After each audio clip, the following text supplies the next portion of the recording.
எழுப்புறார்.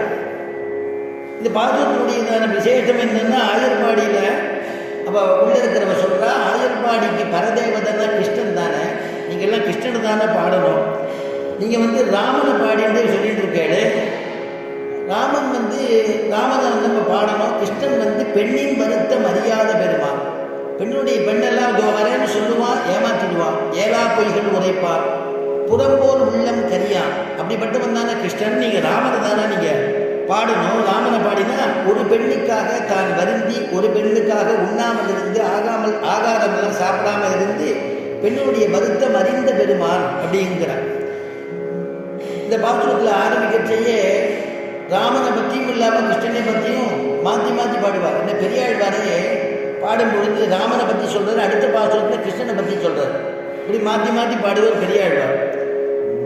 ஒரு பெணி நங்கையை தேரேற்றி கொண்டு,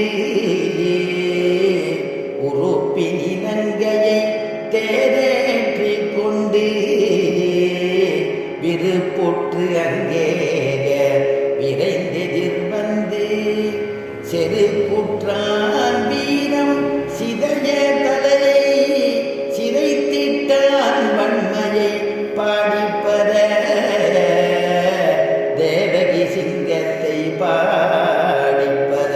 குறிப்பிடி நங்கையை தேரேற்றி கொண்டு, சிசுபாலனுக்கு முடிவானவளை அப்படிதான் பண்ணிட போறாளுன்னு ருக்மணி 7 ஸ்லோகத்தை கொடுத்து ஒரு பிராமணோத்தமர் மூலமாக அனுப்புகிறார். அப்போ கிருஷ்ணன் நான் ரதத்தில் அழைச்சிட்டு போகிறான்.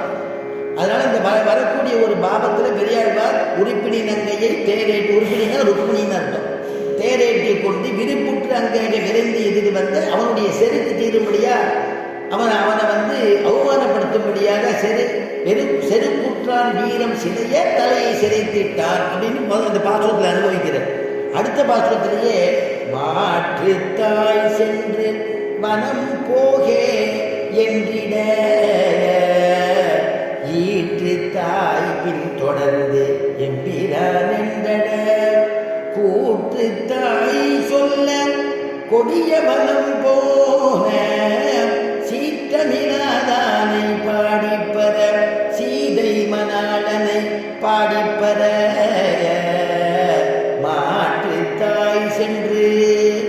எப்படி ராமபிரான் கைகேயினுடைய கேட்ட வரத்தினால தசரதனுடைய முன்னாடி அப்பா நீ போய் காட்டுக்கு போயிட்டு வான்னு சொன்னதுனால அந்த காட்டுக்கு புறப்பட்டானே, கூற்றுத்தாய் சொல்ல கொடிய வனம் போன சீற்றமில்லாதானை அப்படின்னு அந்த ராமனுக்கு நடந்த அனுபவத்தை பற்றி சொல்கிறார் அடுத்த பாசுரத்தில். அதே மாதிரி இங்கே ஆண்டாள் கிருஷ்ணனை சொல்கிறா, அப்புறம் ராமனுடைய ஞாபகம் ராமனை சொல்கிறா. அப்படிப்பட்டதான ஆச்சரியமான பாசுரம். புள்ளின் வாய்க்கீண்டானை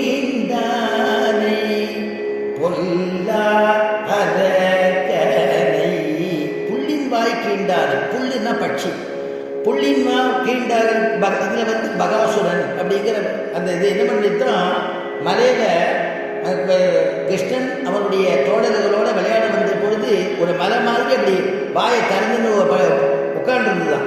இந்த குழந்தைகள்லாம் மேலே ஏறிட்டோம். உடனே கண்ணனும் மேலே ஏறிட்டான். அதுகள்லாம் தெரியாமல் ஏறிட்டு கண்ணன் தெரிஞ்சே ஏறினான். புள்ளின் வாய் கீண்டானே, அது உள்ளே போன உடனே என்ன பண்ணிட்டு வாயை மூடின்றுத்தோம். எல்லாரும் வந்துட்டான உடனே வாயை மூடின்றுத்தோம். வாயை மூடின உடனே கண்ணன் தானே அவனுடைய எல்லா தேவதைகளுக்கும் அந்தரியாமல் இருக்கக்கூடியவன் பெருமாள். அதான் முகாதிந்திரச்ச பிராணாத் வாயுரஜாயதா, முகாதி இந்திரச்ச அக்னிச்ச, இந்திரனா இருக்கட்டும் அக்னியா இருக்கட்டும் எல்லாத்துக்கும் பெருமாள் தானே. அக்னி பிழம்ப கக்கினான். உடனே அது வாயை மூட முடியாமல் திறந்து விட்டோம். திறந்த உடனே என்ன ஆச்சுன்னா அதுலேருந்து வெளியில் எல்லா குழந்தைகளும் வெளியில் வந்த உடனே கண்ணன் கீழே ஒரு திருவடியை வச்சு அந்த கீழே அழகை அழித்திண்டு மேலே கையினால் அப்படி தூக்கி கிழிச்சாங்க. ஒரு கோரப்பில்லை கிழிக்கிற மாதிரி கிழிச்ச உடனே அவருடைய சொரூபம் அசுரனுடைய சொரூபத்தோடு விழுந்தது அப்படின்னா. அப்போ என்னன்னா அப்படி ஒரு அந்த வதம் பண்ணினானே, அப்படிப்பட்டதான புள்ளின் வாய்க்கின்றானே. அதான் கிருஷ்ணனுக்கு ஏன் காவல்னா புல்லு பூண்டு எல்லாம் அசுரர்களும், அதனால அவனுக்கு காவல் அவசியம் வேணும் அப்படின்னா அதனால அவனுக்கு காவல். இப்படி பண்ணதான ஒரு அதை புள்ளின் வாய் கீண்டானே, புல்லினுடைய வாயை கீண்டு வதம் பண்ணான கிருஷ்ணனை கீண்டானே. பொல்லாவரக்கனை கிள்ளி களைந்தானே கீர்த்திவை பாடி போய். இந்த குருநாதர் சொல்லுவார், புள்ளின் வாய் கீண்டானே